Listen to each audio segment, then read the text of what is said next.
অবশেষে রাজনীতিতে যোগ দেওয়ার কথা জানালেন অভয়ার বাবা মা। বিজেপির টিকিটে ভোটে লড়বেন তারা। অভয়ার মা জানান, আমি কালকে স্থির করেছি বিজেপির প্রার্থী হয়ে নির্বাচনে লড়তে চাই।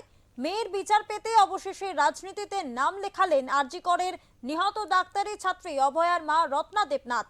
আসন্ন নির্বাচনে বিজেপির টিকিট নিয়ে প্রার্থী হতে চলেছেন তিনি।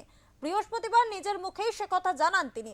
সম্ভবত পানিহাটিতে প্রার্থী হতে চলেছেন অভয়ার মা।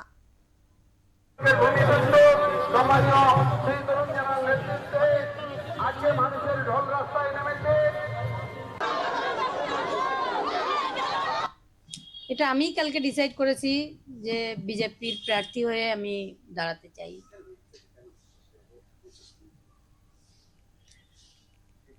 শেষ মুহূর্তে নয়, প্রথম থেকেই আমাদের বলা হচ্ছিল, কিন্তু আমি রাজি ছিলাম না। কিন্তু আমি দেখলাম যে নারীদের নিরাপত্তা এবং নারী সুরক্ষা আর যে রন্ধে রন্ধে পশ্চিমবঙ্গের দুর্নীতি, কোনো মানুষই ভালো নেই।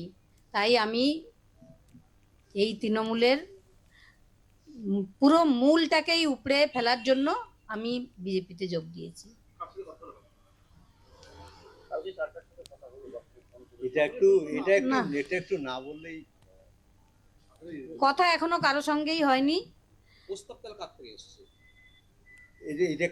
প্রস্তাব আমিই দিয়েছি, আমিই ফোন করে বলেছি কালকে আমি প্রার্থী হতে চাই বিজেপির।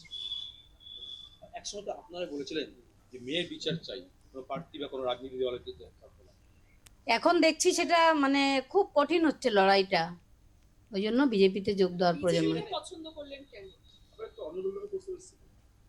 হ্যাঁ, এসেছিল। আমাদের মনে হয়েছে এখন বিরোধী পক্ষ হিসাবে বিজেপি ক্ষমতায় আসতে পারে, তাই আমরা বিজেপিতে যোগ দিই।